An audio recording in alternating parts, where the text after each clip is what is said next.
So I think we can just about get underway. Brief intro. Of course, we're doing Parshas Naso tonight. And I would like to begin with a comment from my friend for the year, as we are doing week by week, ve-ha-Kabbalah, a comment about the Levium, the role of the Levium. So the Parasha begins with the responsibilities that are allocated to the three sub-tribes. Actually, the first of them was already mentioned at the end of last week's Parasha, Gershon, and now we have also the sub-tribe Naso, Gershon, and so we had Kahas in last week's Parasha. This week we have Gershon and Bnei Merari as well. So I'd like to invite you to turn to chapter 4 and Pasuk Mem Zayin, where the Torah here is summarizing the responsibilities of the Levium. As we know, the Levium were among the 12 tribes.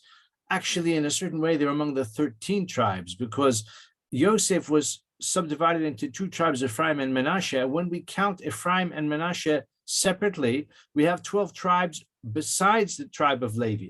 But in any case, my point is that the Levim had a special role, and even to this day, they retain a certain identity. And although their privileged status within the Jewish people nowadays has been greatly diminished, only the Kohanim retain some of their special status. But nevertheless, the Torah does describe how the Leviim had certain particular roles in the Mishkan. They were responsible for assembling it, dismantling it, transporting it as well. But here's a pasuk that the Torah mentions that refers not only to their responsibilities at that time, but also in the future time as well. I want to look at pasuk Mem Zayin. So it's on page 750 in the stone chumash if you're using that chumash, but any chumash you may find or you may utilize. It's verse 47. From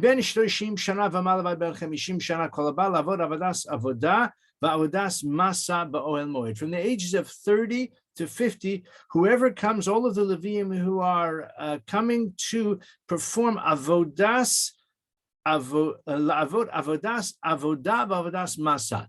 Now, the word avodah we know means work or service. So we have to understand what is the meaning of the expression avodas avodah.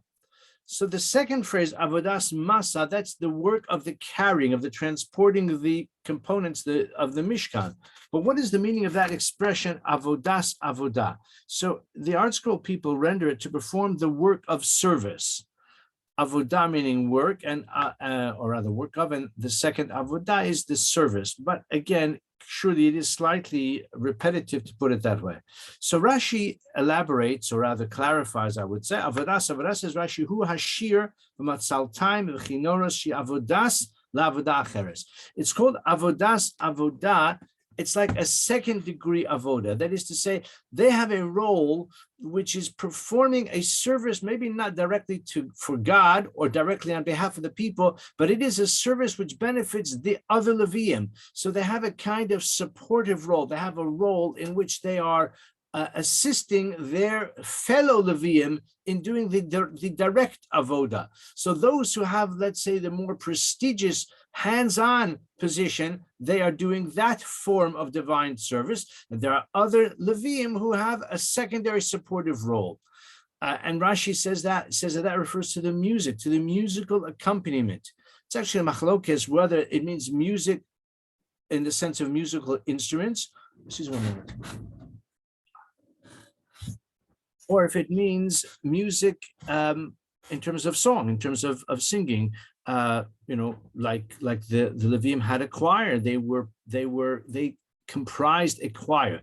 What I'd like to share with you tonight in terms of the ve-ha-Kabbalah is that he maintains that this is not a secondary avodah to assist the primary avodah, but rather he demonstrates that this is itself a primary form of avodah. The singing, the accompaniment, he says it contributes, it infuses the simcha component. And he says that the simcha shel mitzvah is itself part of the mitzvah in its own right. Like the pasuk says later on in Dvarim, we have the pasuk, Tachas shelo avadatas es Hashem alakacha b'simcha uvetuv levav. that certain dire consequences will ensue because you did not serve God with joy. So the Kabbalah suggests that in order for the mitzvah, and he generalizes it, in order for a mitzvah to be complete, it has to be done with joy. The role of the Levim in providing musical accompaniment was to infuse or to add the component of joy. And he says, Hine hasimcha hi shleimus ha'avoda. He quotes Rabbeinu Bechaya, by the way. It's my friend from many years ago. Who says that Hine hasimcha hi shleimus ha'avoda, that the simcha, the joy, completes the avoda. The service, the mitzvah observance is flawed. It's incomplete. It may be technically correct, but it's lacking the verve. It's lacking the vitality. It's lacking the completeness if it is lacking in the joy. And the Levium who sang, they were adding that component to, they were enabling, they were encouraging, they were facilitating the sense of joy with the performance of the mitzvahs. You know, in a historical perspective, I would suggest, and I'm certainly not the first to make this observation, that this is, was or is one of the core attractions of Hasidus, of the Hasidic movement. One of its core attractions is the emphasis on simcha, the emphasis on joy, the emphasis on mitzvahs that are performed with joy. But as we see here, it predates the Hasidic movement by generations and by centuries. But I think it's probably true to say that the emphasis of simcha had been somewhat neglected or attenuated for reasons we can discuss another time.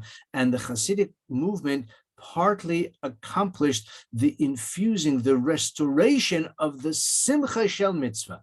If you remember the film Ushpizin, there you have an example of the emphasis on joy even in trying times, and the simcha shel mitzvah is part of the mitzvah itself. It's the shleimus of the mitzvah, and this is why this is avodas. Avodah refers to the singing, the musical component that the Levium added. I'd like to now turn to the one of the very fascinating fascinating passages in the Parasha, and I refer here to the Sota. The Sota is a woman who is the suspected adulteress, and the Torah describes her odyssey in the course of this chapter, chapter 5, and I'd like to actually, not even all of chapter 5, begins towards the beginning of chapter 5. Turn with me, please, to Pasuk Yud Dalet. Now, here the Torah describes how it comes about that this woman is suspected of adultery. And as I'm sure you know, ultimately, in accordance with the sequence of events that may or may not play itself out in full, her husband brings her to the Beis HaMikdash and insists that she drinks this special water. The water is special in the sense that it's drawn from the laver and soil from beneath the tile of the courtyard is some soil is placed in it, and the words, 54 words of this Parsha are written on a piece of parchment. The parchment is dissolved within the water. She has to drink that water. And if she is guilty, and she has denied her guilt, but she has proven to be guilty, then she will suffer the consequences of her adultery. But it's not every man who can, on a whim or in a spirit of jealousy, demand that his wife comes to the Beis HaMikdash. There's a certain procedure that must be followed, and in the absence of that procedure, then the whole scenario doesn't get started, and she's not eligible to drink the water. He's not eligible to insist that she does. So it's an interesting parsha unto itself. I'm sure you are familiar with it. I want to share with you an insight from ve-ha-Kabbalah, based as always on a close reading of the language. So we're looking at Pasuk Yud Dalet, chapter 5, verse 14. The Torah says, Va'avar, if you got the Stone Chumash, it's page 754. The Pasuk says, Va'avar alav ruach kina, v'kine es ishto. Now, the Torah describes a scenario in which a husband and wife are married to one another, they're living as a married couple do, and he becomes animated with a suspicion of his wife's infidelity. Va'avar alav ruach kina. A spirit of jealousy comes over him. V'kines ishto, and he is jealous of his wife. V'hini tima'a, and perhaps she is guilty. She has defiled herself in this adulterous relationship. Oh, the other possibility is avar alav roch kina v'kines ishto. He's motivated and he's filled with jealousy and indignation. V'hilo nitma, but she is not defiled. She is innocent. Again, he can't just on a whim accuse her. There has to be a grounds for the suspicion. He has to warn her before witnesses, in the presence of witnesses, that she should not be in seclusion with a particular man, a specific man that he has to identify. And then she flouts the warning and she does so. In such a scenario, in principle, he can bring her to drink the waters of the Sota. Okay, that is the context. So far, so familiar. The chidush of Kabbalah is this word, this expression, ruach kina. I'm just going to see how the arts go around. Is it a spirit of jealousy? Says Kabbalah, that's not really what it means. He says that we're not talking here about crass jealousy. I mean, perhaps we could be. I mean, it's not preposterous to imagine a scenario in which the man is jealous of his wife and he is zealous on behalf of the law, and he is laboring under a dark cloud of suspicion which clouds their whole relationship. However, Kabbalah has a slightly different perspective. He says that this ruach kina, the word kina here doesn't mean jealousy, it's a ruach tahara. It is a spirit of purity. He says that we're not talking here about a man who is spiteful against his wife, or who is insecure or neurotic even, or who finds suspicion lurking behind every street corner and every in the face of every man that he passes in the street, that he suspects that person of consorting with his wife. But rather, there is an air of suspicion in the relationship. There is a cloud that hangs over their marriage. It says Kabbalah, this kines ishto, it's a ruach tahara, it's a spirit of purity. He wants to clear the air. It's for the avoidance of doubt. He says that the word kina here, and it's evident from the context, it's talking about, a man who instructs his wife, or who warns his wife, don't go into seclusion with this man. I am concerned that you are up to no good. Or maybe even, and again, this is part of his chidush, Kabbalah, maybe this man is up to no good. He's warning his wife for her own well-being. The word kina, he says, is azhara v'hatra'a. It's a warning and like a marker. He's putting her on notice. He says the word Zohar is an expression of luminescence. He says, like the pasuk says in Daniel, Yazhiru kazohar harakia, v'hamaskilim yazhiru kazohar harakia.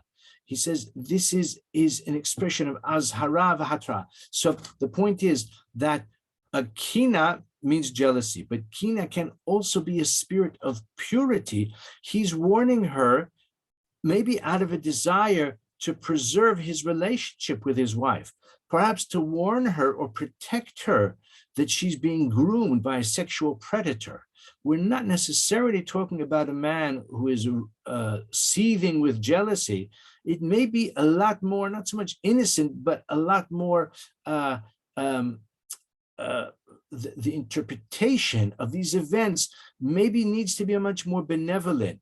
He realizes that his wife is at risk, that maybe because of her naivete, because of her innocence, maybe because she doesn't suspect a man of nefarious intent, and therefore he warns her, he alerts her. He's overcome with a spirit of purity in order to preserve his relationship. He's not acting out of jealousy or insecurity. It's like a preemptive measure to avoid the crisis. In a word, this is communication to preserve their relationship. So we've called our little shir for tonight the marriage lessons from the Sota. So the marriage lesson is one that all the marriage counselors will tell you, and that is communication is so important. So the word kina here does not necessarily mean jealousy. It means a spirit, because the word, like it says about Pinchas or Eliyahu, maybe they were even the same person. They were both zealous for the sake of God. Pinchas acted to preserve the purity of the Jewish people, and he was an act of vigilante justice, but he wasn't jealous in the sense that he was jealous that someone was having so much fun and he was left out. Pinchas did what he did when he carried out the execution of Cosby and Zimri. He acted out of a spirit of purity. So the word kina here means to be motivated on behalf of a higher cause. Eliyahu Hanavi, Kano kinesi Lashem, Elijah the prophet was jealous for the sake of God, or zealous for the sake of God. It wasn't his own ego that was at stake. It was his recognition. I'm talking about Eliyahu Hanavi, who's known as a Kanai, who was acting to preserve the purity of the people of Israel.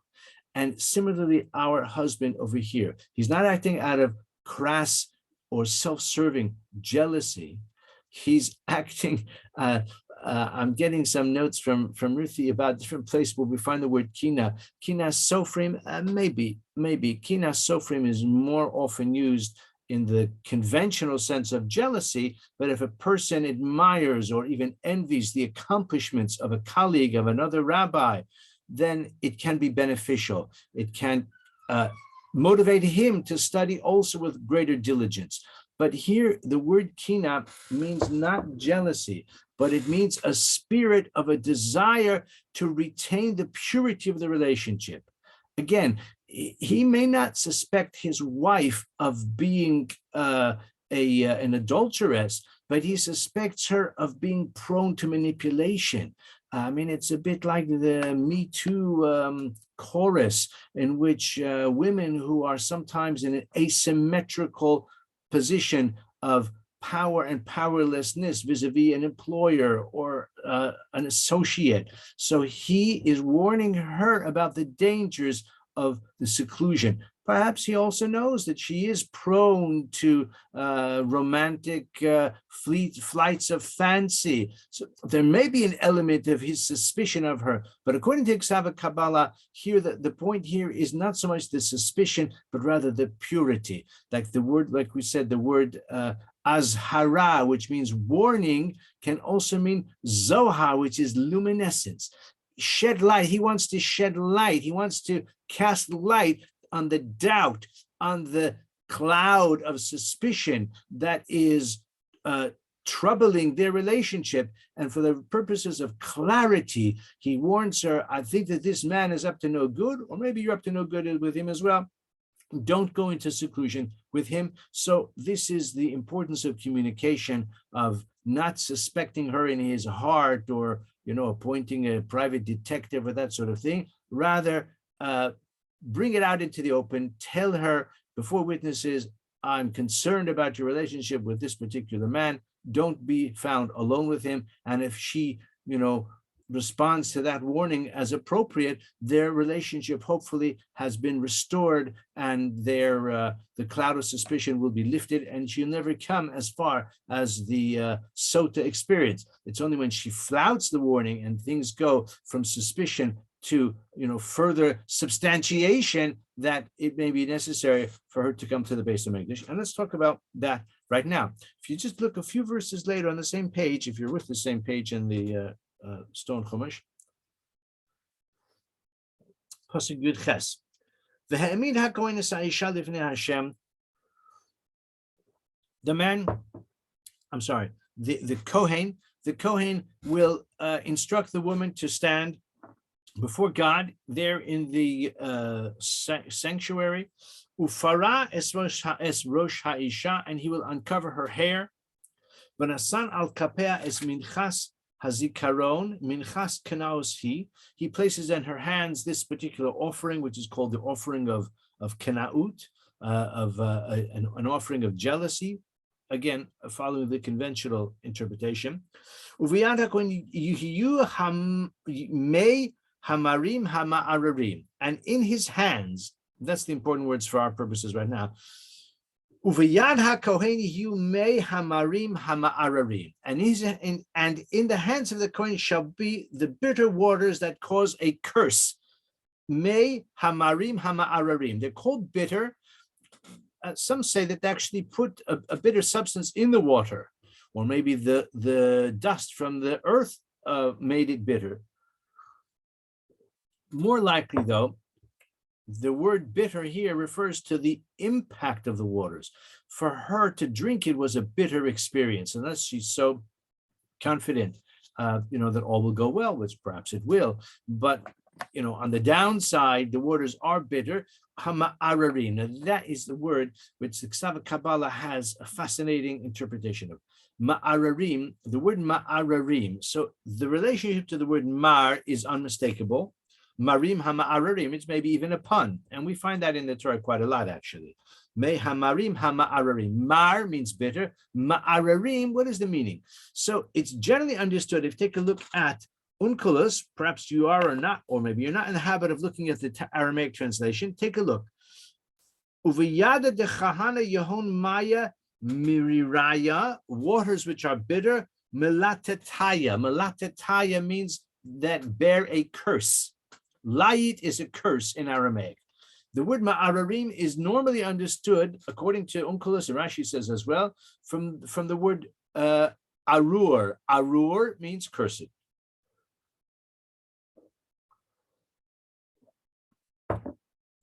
We have later on in the Torah the word arur. We have it earlier as well. We have in Parshas Balak.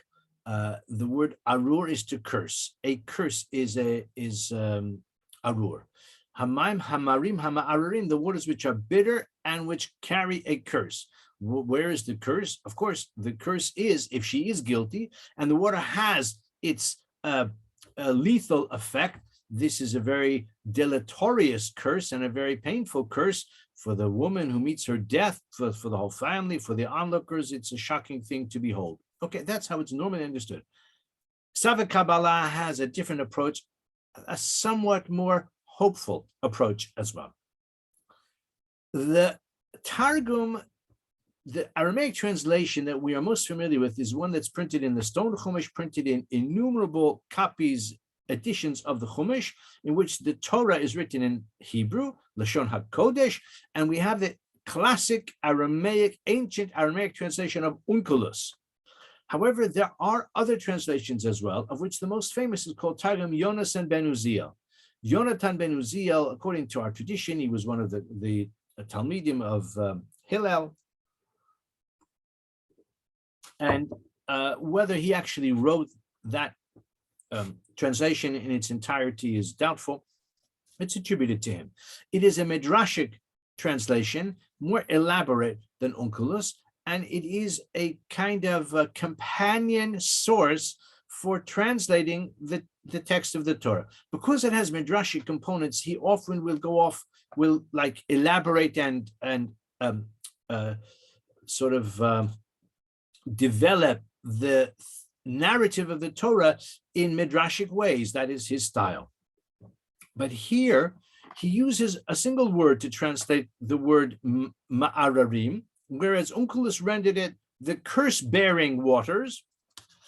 He just says bidukia from the word baduk. Baduk is examined or checked, like the vegetables that you might get that have a hechsher. It means they've already been checked. They're called bodek. Should really be called baduk. Badukia means the waters that examine her, that will determine whether she is guilty or innocent. Says ha-Kabbalah in elaborating on what Yonasan ben Uziel, the Targum, means when it says badukia. He suggests that how does the word ma'ararim give rise to that word badukia livdok, to examine or to determine? He says the word ma'ararim derives from the word or meaning light. he says these are waters that cast light, that illuminate that which is obscured or unknown. It is not clear, it is unknown, at least it's unknown to the man, whether his wife is guilty as suspected, or maybe she's innocent. Maybe, yes, she did go into seclusion with that man, and she has, at least to a degree, forsaken the paths of modesty, but perhaps they were playing bridge all night, or they were doing crossword puzzles. They could have been involved in many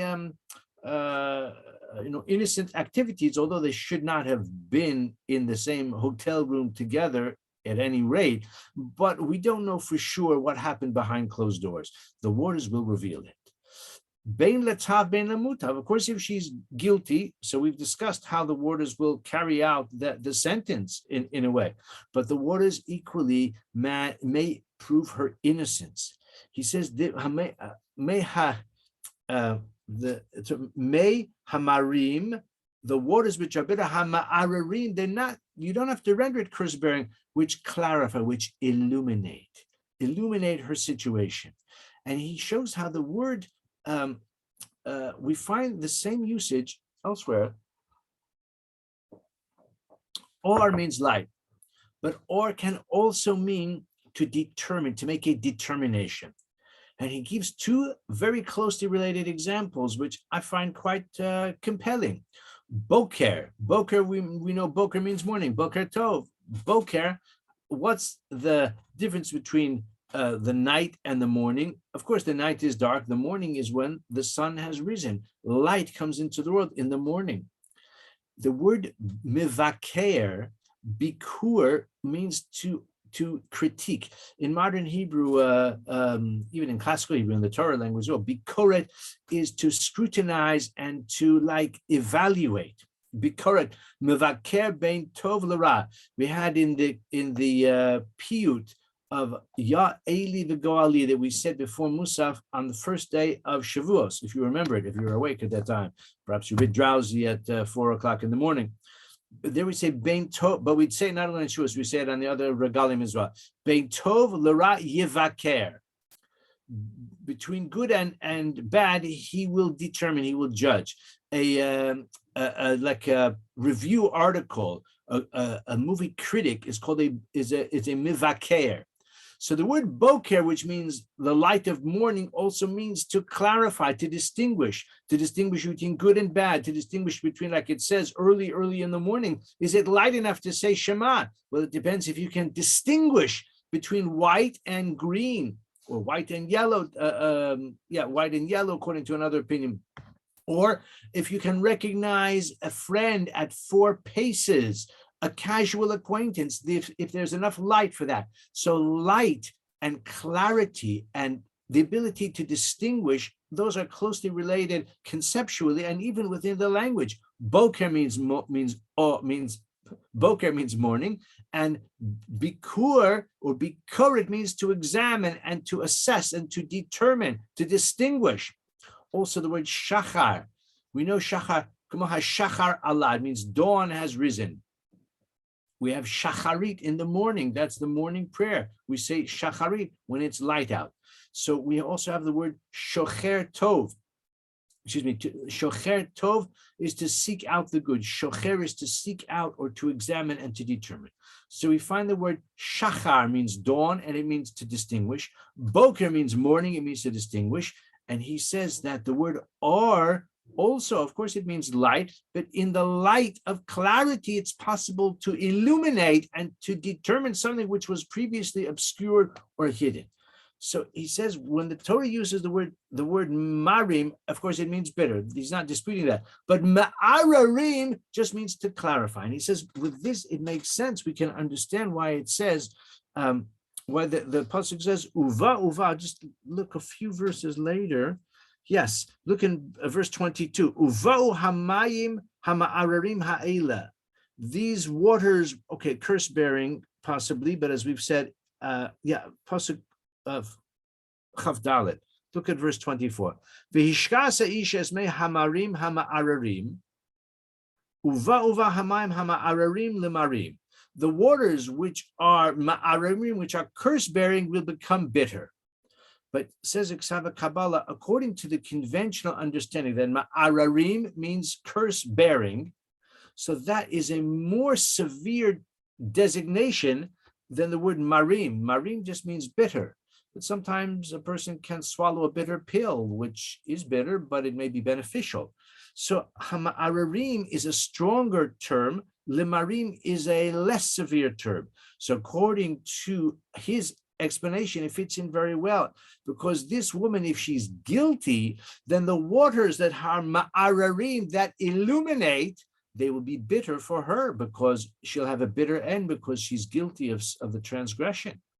But of course, if she is innocent, then the waters which are bitter, they may be bitter in the sense that they don't taste good, but they will lend clarity to her circumstances in which she is innocent. And as you may know, the Torah says that if she is innocent, then actually the water will benefit her. If she's innocent, if this ordeal has proven her, has established her innocence, then she will enjoy the benefits of it. And if she was previously barren, she will now become able to bear a child. And if her children previously were of a lesser, physical perfection, then in the future her children will be even more wonderful and more desirable. So the point is that if she is innocent, then these waters, although it may be bitter to the taste, but but the clarification, the clarity that they promote may be beneficial.